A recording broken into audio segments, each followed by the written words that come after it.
All right, we're back. Another episode of Jack of All Trades. Be sure to go over and hit the podcast up. We do a little preview, behind the scenes look at the episode for today. Just look for the logo. Jack, we're going to get into a little discussion, somewhat of a follow up to our USO analysis we did previously, and just take a look at the current oil price and how the stock price is functioning.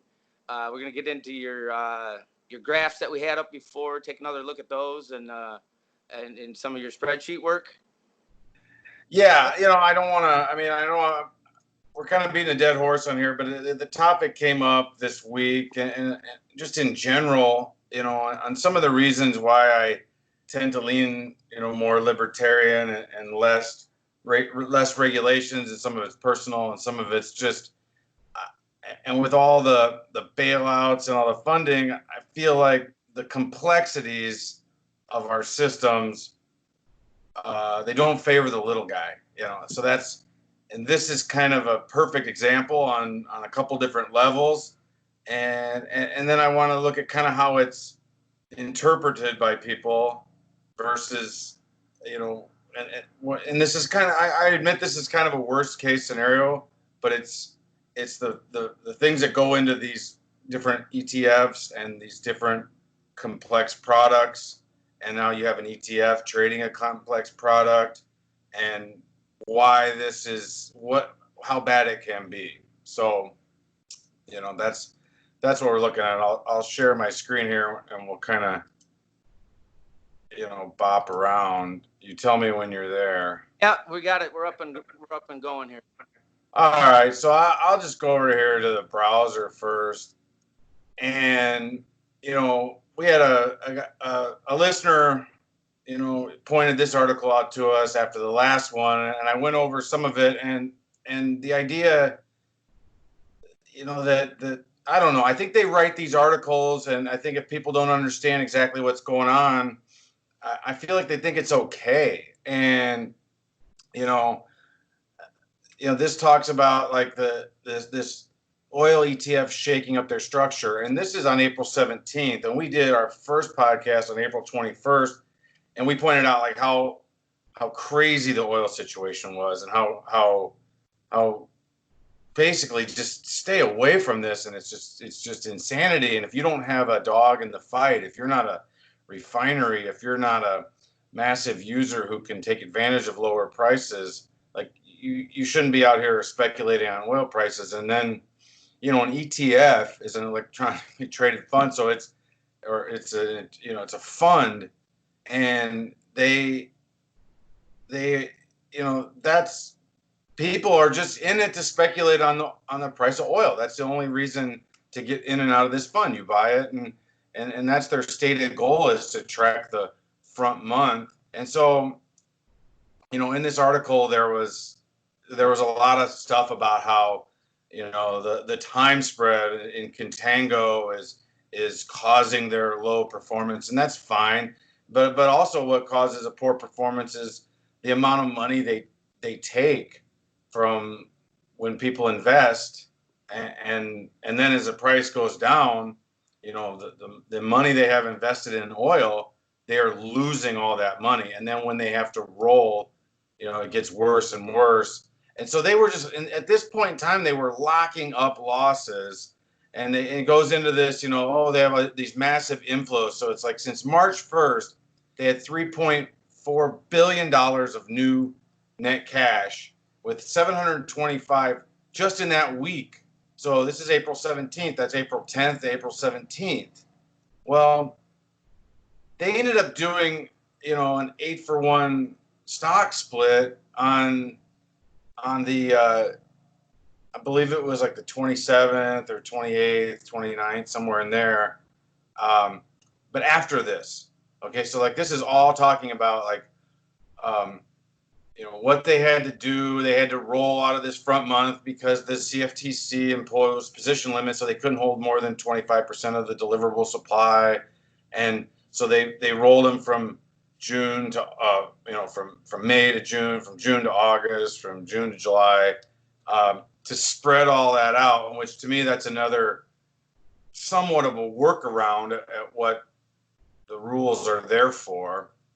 But and then they end the paragraph or the article here with, oh, these structural change should solve their immediate challenges, but if it continues to fall and if there's massive, and so here it says a fund's prospectus gives it the leeway to invest in a range of other instruments if they can help achieve greater liquidity to execute transactions. It's like they didn't do any of that. They didn't do anything to try to do that, and they just got caught in these deep spreads where they had to pay a bunch of money to move their futures over. But this says, oh, it should solve their immediate challenge, but yet within 2 weeks they were doing a 8-for-1 stock split, which we have pointed out before is a great way to lock in to a massive loss. As you see this, this article was written here on the 17th, and then boom, it just dipped into those negative prices on the 21st. And then in here, they did their stock split. And now this divergence as oil rallies, the stock has, gained. So yeah, if you bought in here after the split, you're kind of doing okay at best. It's like, oh, oil's going up, I'm making money. But if you bought, and we'll go to the spreadsheet here, and this is just like, this is the bare bones facts of what's going on here. Can you see this? Yeah, I can see it there. All right, I'll blow this up a little bit. There you go. So, they talk about the massive inflows from April, from March. From March, here's March 2nd. So from the beginning of March till the 17th, when they wrote the article, they talked about $350 billion, and where it was getting bigger up to April 10th. So, I mean, these are pretty good ideas of where they were at. So all this money comes in here, and if you put money in on April 1st, when crude was at $20, you're buying a stock for $35. This is equivalent post-split price. Okay. So you were actually buying stock at like $4. It crashed way down. Now I can unhide this here. I have the pre-split. So you're paying $4.38 when oil's at $20, and you're thinking, I'm going to buy oil. I'm going to speculate on the price of oil. It just went from the beginning of the year to $61 to $20, and then you buy this stock at $4.38, and now you sit here. This date is wrong. What's the 20th or 21st, I believe. I just put these prices in off of Yahoo, so they're very close. So front month oil's at $34. You're happy. It was at $20 when you made your prediction as an unsophisticated person who I think shouldn't be gambling on the price of oil. But anyway, this is what they let you do. And then it's at $35.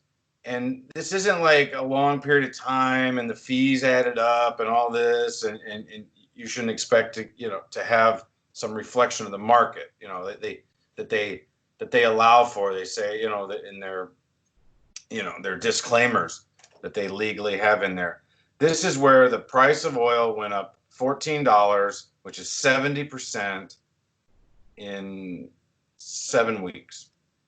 And their fund has lost $9, which is 20. There it is, 24% versus 67. You have a 67% gain in the front month oil future, and they lost 24%. And again, I've said this before, that's just so far out of bounds. And even if you go to like, what is this? So even if you go to the first of the year, they're down 70%, and the oil is down, it's down 45%, and they've lost 75%. That's it's a lot. It's way off. it's way off. But what's worse is when we see those massive inflows that they write an article about happened between March and April, and all that new money, as they were losing extra money because of they didn't have the foresight to roll earlier, and they just didn't see it coming. It's like when the spread got out to $2-3, they're not like, oh, we have to roll it because we don't want it to go further. They let it get out to $9 on a $11-12 barrel of oil. But the bottom line is, I just look at this as this was going so bad. The idea that they were able to do a reverse stock split and take all this new money, so all the money that's in the fund, basically, all the money that's in the fund pre-split gets locked into an 87% whatever they lost, so that because their stated goal is to track the front month, they're still doing that. As you can see, we'll go back to, this overlay chart, right? Yeah. So if you wind it up, let's put it like on an hourly chart, and then you just take this thing back. Something happened here. Let's click out of that. Like in the previous screen, the price of oil is going up like 15 bucks, something like that. Price of the stock only $100. So I don't know. This doesn't. Yeah, I mean they haven't. So lately, after the split, it's done better at achieving its. But that's the problem. That the problem is once you do the split, everybody else it's still trying to go 1-to-1, but you own with the stock, but you only own 1/8 of the stock that you owned before. So your original investment needs 8 times the recovery, because it can only go to zero on the stock. Stock can only go to zero. Stock can go bankrupt. So it's not like it's any great advantage. You want it to have one. You want it to have, a stock. You wanted to have exposure in the price of oil. You didn't want to have 1/8 exposure. Like, people that's what they bought it for. So to me, that's like a breach of contract. That's like, we're changing all the rules, and so now they lost your money. That's what my point is, they lost your money. Like, why it didn't work. So why would the SEC allow them to just reshuffle all these chairs on the Titanic? Why are they allowed to do this? And then they go from here because they're going to take all their money. That's what bothers me the most, is they're taking roughly $20 million to supposedly provide a service, and then the worst is, so then that's the article just saying like, oh, the all this money that's coming in and people are investing in that. But then there's an article dated April 23rd. So this is after the debacle of negativity.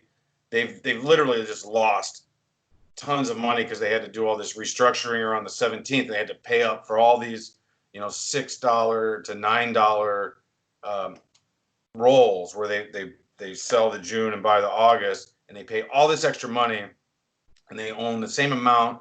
Plus, in my opinion, what happened was they lost all their money, and the margin to carry these futures got so much higher that they didn't have the equity to control. They didn't have the equity to own as much future exposure as they had stock. So they had to lower their number of stock shares to equal it out, and they had to do an 8-for-1, which is saying they lost 87% of the money, and they had all this new money coming in, and it's hard for me to believe they didn't socialize losses to the new dollars, unsuspecting dollars coming in. And I don't have their books in front of me. So I will say this is me speculating on what I think happened. Okay, and if I'm wrong, come at me. You know what I'm saying? But this is what I think happened. And so they talk about here is like Robinhood, the least sophisticated investors out there. They can buy small amounts of stocks. Well, these guys get on there and they're like, oh gosh, oil's going down. How can I buy oil? I don't know anything about it. Let's say I'm just this guy on Robinhood, and people are like, well, no, you can't buy futures because that takes some disclosure of risk, and there's a minimum amount account opening that a clearing firm will allow you to do that, and you have to maintain a margin, and with margin trading comes risk and blah blah blah. So they're like, well, what can I do? They're like, oh, this ETF. Well, oh, this is a stock. This is just a stock. It's an ETF. Well, what's it do? Oh, it tracks the front month price of oil. Well, so they say they do. They didn't even come close to it. So, but then it talks about how these millennial investors, even this article is saying, they've been duped for the ETF, where the price went below 3, but many got in for the wrong reasons. And they say retail investors, they thought it was a proxy for spot, and instead it's a proxy for front month futures contract. But, that doesn't just explain it away that, they didn't understand it, because they make it sound like, it didn't track spot, but it did track the front month. And then they're like, after changing its structure multiple times, it's still way down. Well, it didn't track the front month. It got, this is my chart. This chart is the front month. Or this is the fund versus the front month, and it was tracking it. This isn't spot. Like they make it sound like, oh, well, it got incredibly, off the front month. So it wasn't that people misunderstood. It wasn't that ignorant young investors misunderstood what the fund was trying to do. Okay. The fund didn't come close to trying, or didn't come close to what they were trying to do. And it's, to me, this whole split, this whole restructure shouldn't have happened. They should have gone bankrupt, and whatever people could have got back, when the stock was trading at $2, that money's gone. They should have, the minute that they knew that they were out of bounds, where they weren't coming close to their stated goal. This company is failing in its objective. I think they should have stopped trading, and so then the new people wouldn't have. That's how you protect investors. If that's what, and this is my argument, and why I do this, why I'm looking at all this is, the idea that the regulators are here to protect, the little guy is just doesn't jive with me. All these regulations to me add complexities. Even the regulations that don't allow you to trade futures, that don't allow you into certain investment, whether it's accreditation for investment capital. It's like it what it does is it favors the bigger guy, because he has a bigger ability to navigate the waters that are created by all this regulatory burdens. He can hire lawyers and accountants, and more tax laws are better for people who can afford more sophisticated tax help, whether it be lawyers or accountants. And it's kind of the same thing for here. It's like all these regulations that allow this structure of this ETF allows them to hire people and make $20 million in fees while they blow up, $500 billion worth of investment capital. And when the regulators should have been there to put a stop to it, like, hey, this isn't working. These retail people are getting it wrong.